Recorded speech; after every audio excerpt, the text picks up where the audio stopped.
Hello बच्चों, स्वागत है आप सभी का हमारे YouTube channel biochem classes Prayagraj में। तो आज के इस वीडियो लेक्चर में हम बात करने जा रहे हैं संकुल आयन की। पिछली वीडियो में मैंने आपको लवण और संकुल आयन के बेसिक को बता दिया था। पुनः उसको रिपीट करते हुए आगे की क्लास को कंटिन्यू करते हैं। तो चलिए शुरू करते हैं आज का वीडियो लेक्चर। पहला है संकुल आयन क्या होता है। संकुल आयन उप संयोजक यौगिकों का वह भाग होता है जिसमें एक केंद्रीय धातु परमाणु होता है, जिनसे परमाणु या परमाणु समूह या उसी को हम लोग कभी कभी आयन भी कहते हैं या अणु समूह भी कहते हैं, उप संयोजक बंध द्वारा सीधे जुड़े रहते हैं। इन्हें हम लोग संकुल आयन के नाम से जाना जाता है। संकुल आयन का दूसरा नाम होता है उप संयोजी आयन। फॉर एग्जाम्पल, एक एग्जाम्पल यहाँ पर लिखा हुआ है K4FeCN6। अब इस एग्जाम्पल के अंदर एक स्क्वायर ब्रैकेट आपको दिख रहा होगा और एक छोटा ब्रैकेट आपको दिख रहा होगा। अब इस स्क्वायर ब्रैकेट के बाहर कुछ एलिमेंट आपको लिखे दिख रहे होंगे, जैसे यहाँ पर K4 लिखा हुआ है। इस K4 को हम लोग काउंटर आयन कहते हैं। यहाँ पर जो स्क्वायर ब्रैकेट के बाहर का जो एलिमेंट है या तो बाएं साइड होगा या तो दाएं साइड होगा। जो ये स्क्वायर ब्रैकेट लगा हुआ है, इस स्क्वायर ब्रैकेट को हम लोग कोऑर्डिनेशन स्फीयर के नाम से जानते हैं। इस कोऑर्डिनेशन स्फीयर के अंदर कुछ एलिमेंट्स लिखे होते हैं, जैसे यहाँ पर Fe लिखा हुआ है। Fe का मतलब होता है आयरन यानी लोहा। अब ये आयरन जो है केंद्रीय धातु परमाणु है, सेंट्रल मेटल एटम है, जो कि किस ब्लॉक का सदस्य है, डी ब्लॉक का। और सभी लोग जानते हैं कि डी ब्लॉक के जितने भी एलिमेंट्स हैं वो सभी के सभी क्या होते हैं, धातु। अब ये जो Cn है, साइनाइड, ये कोई ना कोई परमाणु हो सकता है, आयन हो सकता है, परमाणु समूह हो सकता है, जिसे हम लोग सहलग्नी या लिगैंड कहते हैं। और यहाँ पर 6 या 4 लिखा हो सकता है, जिसको हम लोग इसकी संख्या को बताता है। जैसे ये जो लिगैंड है, इसकी संख्या या तो 6 हो सकती है या तो 4 हो सकती है। तो इस प्रकार से ये इसका छोटा सा इंट्रोडक्शन था। इसके आगे हम लोग पढ़ने जा रहे थे कि यह कितने प्रकार का होता है। संकुल आयन कुल 3 प्रकार का होता है। पहला होता है धन आयनिक संकुल, दूसरा होता है ऋण आयनिक संकुल और तीसरा होता है उदासीन संकुल। जो धन आयनिक संकुल होता है, यह जो धनायनिक संकुल होता है, इसकी परिभाषा इस प्रकार लिखी गई है कि वे संकुल यानी वे कॉम्प्लेक्स जिस पर धन आयन उपस्थित होता है उसे हम लोग धन आयनिक संकुल कहते हैं। इसका मतलब क्या हुआ कि जो कोऑर्डिनेशन स्फीयर है, इस पर आपको कहीं भी पॉजिटिव चार्ज दिख जाए, यानी कोऑर्डिनेशन स्फीयर के ऊपर जो भी पॉजिटिव चार्ज हो, इस प्रकार आप ये पहचान लेंगे कि ये संकुल का धन आयनिक वाला भाग है। यानी ये संकुल किस प्रकार का है, यह धन आयनिक संकुल है। इसके बाद सेकंड नंबर पर लिखा हुआ है जो दूसरा टाइप होता है वो ऋण आयनिक संकुल है। ऋण आयनिक संकुल को इंग्लिश में एन आयनिक कॉम्प्लेक्स के नाम से जानते हैं। इसकी परिभाषा इस प्रकार लिखी गई है कि वे संकुल जिस पर ऋण आयन उपस्थित होता है वह ऋण आयनिक संकुल कहलाता है। इसका एग्जाम्पल है FeCN6 की पावर 4-, यानी यहाँ पर आपको 4 बार माइनस का चिन्ह दिख रहा है और माइनस चिन्ह ये बताता है कि ये टोटल जो संकुल है ये किस प्रकार का संकुल है, ऋण आयनिक संकुल है। तीसरा टाइप होता है उदासीन संकुल। उदासीन संकुल को इंग्लिश में न्यूट्रल कॉम्प्लेक्स के नाम से जानते हैं।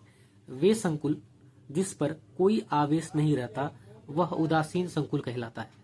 यानी कि इसके देखने पर आपको ना तो कोई प्लस चार्ज दिखेगा ना ही कोई माइनस चार्ज दिखेगा। फॉर एग्जाम्पल लिखा गया है FeCO5 और ये बड़ा ब्रैकेट लगा दिया गया है और यहाँ पर आपको कोई चार्ज नहीं दिख रहा, यानी कि इसके ऊपर जो चार्ज है वो 0 है। दूसरा एग्जाम्पल है NiCO4 और इसके ऊपर भी आपको कोई चार्ज नहीं दिख रहा, ना तो कोई पॉजिटिव चार्ज दिख रहा है और ना ही कोई निगेटिव चार्ज दिख रहा है। यानी इस प्रकार ये जो दोनों संकुल हैं, ये दोनों के दोनों संकुल ही कैसे हैं, उदासीन संकुल है। तो संकुल आयन कुल कितने प्रकार के होते हैं, 3। पहला होता है धनायनिक संकुल, दूसरा होता है ऋण आयनिक संकुल, तीसरा होता है उदासीन संकुल। अब इन सभी के एग्जाम्पल हमने देख लिए। अब आगे चलते हैं। अब हम लोग समझते हैं कि सहलग्नी क्या होता है। सहलग्नी को इंग्लिश में लिगैंड के नाम से जाना जाता है। सहलग्नी की परिभाषा इस प्रकार लिखी गई है कि वह परमाणु या आयन जो केंद्रीय धातु परमाणु को इलेक्ट्रॉन युग्म यानी लोन पेयर देने की क्षमता रखता है, उसे हम लोग लिगैंड या सहलग्नी के नाम से जानते हैं। यानी इस पूरी की पूरी कहानी में जो लिगैंड आपका है, जो सहलग्नी आपका है, इसके पास इतने इलेक्ट्रॉन होते हैं कि वो केंद्रीय धातु परमाणु को जरूरत पड़ने पर इलेक्ट्रॉन का लोन पेयर देने की क्षमता रखता है। इसकी परिभाषा में भी यही कहा गया है कि लिगैंड ऐसे परमाणु समूह होते हैं जो धातु परमाणु को यानी केंद्रीय धातु परमाणु को इलेक्ट्रॉन का युग्म देने की क्षमता रखते हैं। आवेश के आधार पर लिगैंड तीन प्रकार के हो सकते हैं।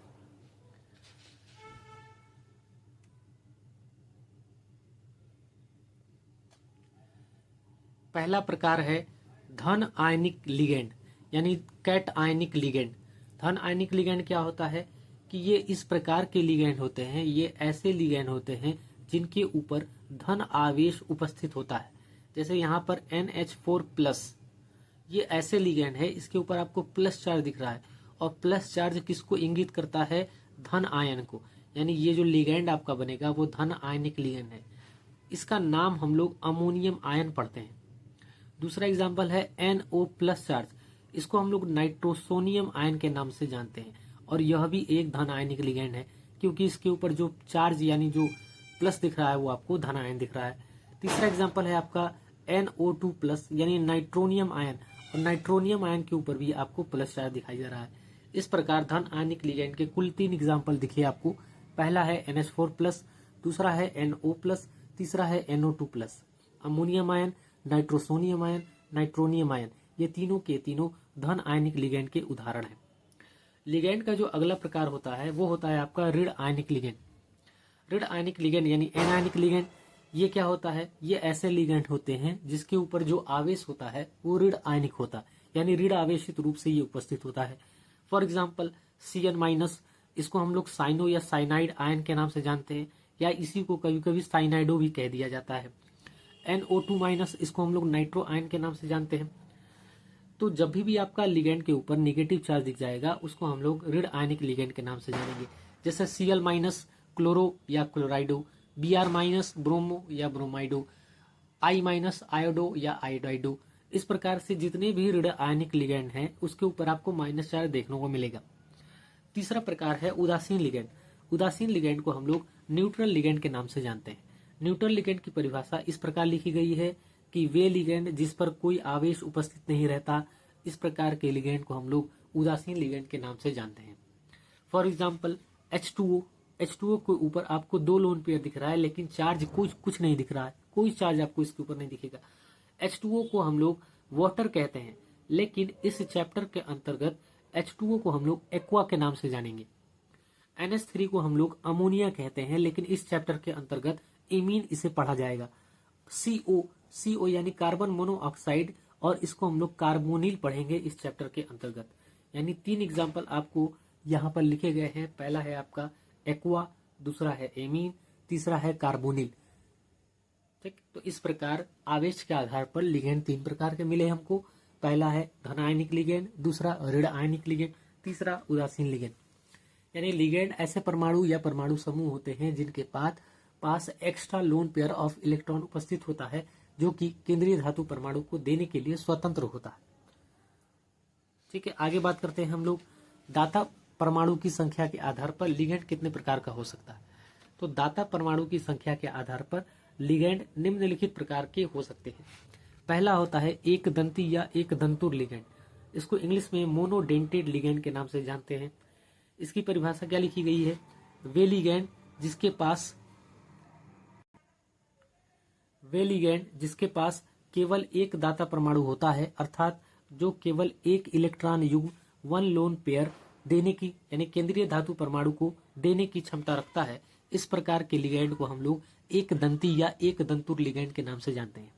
कहने का सीधा मतलब ये है कि जब भी कोई ऐसा लिगैंड आएगा जिसके ऊपर नेगेटिव चार्ज तो होगा नहीं, चार्ज तो कोई भी हो सकता है, लेकिन वो केंद्रीय धातु परमाणु को एक लोन पेयर ऑफ इलेक्ट्रॉन देने की क्षमता रखता हो, इस प्रकार के लिगैंड को हम लोग एक दंती या एक दंतुर लिगैंड के नाम से जानते हैं।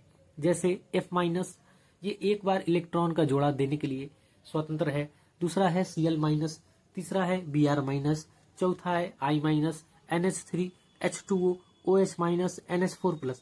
ये जितने भी एग्जाम्पल लिखे हुए हैं ये सभी के सभी एक बार लोन पेयर ऑफ इलेक्ट्रॉन को डोनेट करने के लिए उपलब्ध रहेंगे। तो ऐसे लिगैंड को हम लोग एक दंती या एक दंतुर लिगैंड के नाम से जानते हैं। दूसरा प्रकार है इसके अंदर द्विदंती या द्विदंतुर लिगेंड। जैसा कि नाम से ही स्पष्ट है, द्वि का मतलब दो बार। वे लिगेंड जो केंद्रीय धातु परमाणु को दो बार इलेक्ट्रॉन का युग्म यानी दो बार इलेक्ट्रॉन का जोड़ा देने के लिए स्वतंत्र हैं, इस प्रकार के लिगेंड को हम लोग द्विदंतुर लिगेंड के नाम से जानते हैं।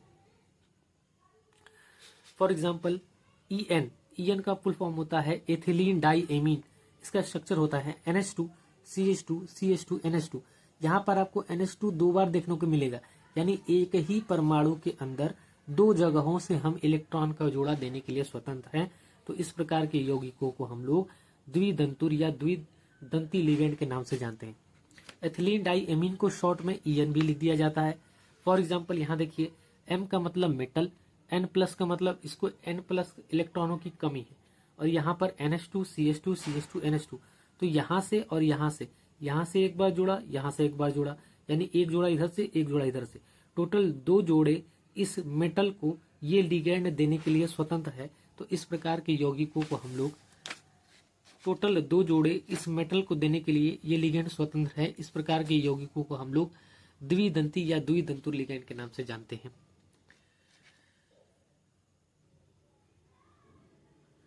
द्विदंती लिगेंड का अगला एग्जाम्पल है ऑक्सलेट आयन। ऑक्सलेट आयन का फॉर्मूला होता है C2O4 2-। अब इसका स्ट्रक्चर आप इस तरीके से देख सकते हो, O- C double bond O C double bond O O-। अब यहां से एक लोन पेयर और यहां से एक लोन पेयर, ये सेंट्रल मेटल एटम को यानी केंद्रीय धातु परमाणु को देने के लिए स्वतंत्र है। चूंकि यह एक ही परमाणु है, इसलिए यह आपका द्विदंतुर लिगेंड बनेगा, यानी एक ही परमाणु में दो अलग अलग जगहों से इलेक्ट्रॉन का जोड़ा केंद्रीय धातु परमाणु को दिया जा रहा है।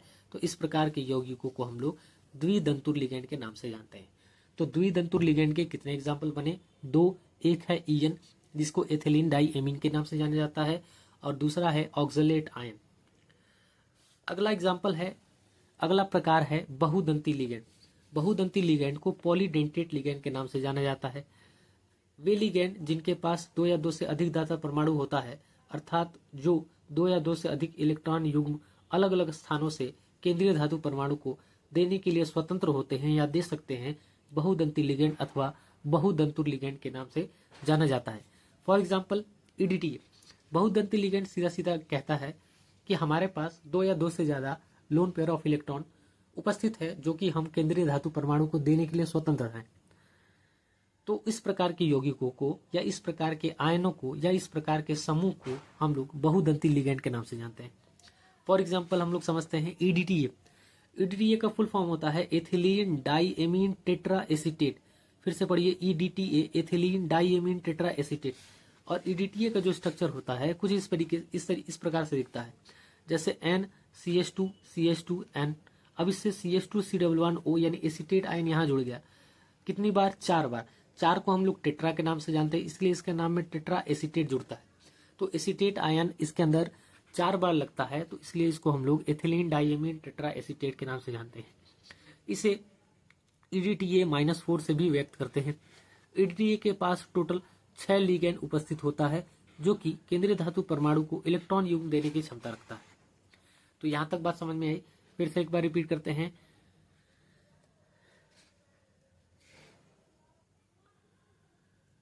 लिगेंड क्या होता है? लिगेंड ऐसे परमाणु या परमाणु समूह हैं जो केंद्रीय धातु परमाणु को इलेक्ट्रॉन युग्म देने की क्षमता रखते हैं। आवेश के आधार पर यह कुल 3 प्रकार के होते हैं। पहला होता है धन आयनिक लिगेंड, दूसरा ऋण आयनिक लिगेंड, तीसरा उदासीन लिगेंड।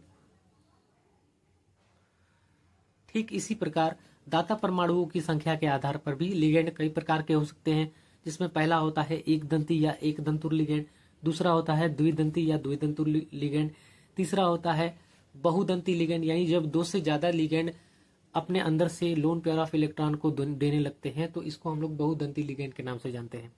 और इन सभी के एग्जाम्पल मैंने आपको विस्तार से यहाँ बता दिए। आगे की क्लास में हम लोग कीलेट लिगेंड और इसके आगे की टॉपिक्स की बात करेंगे।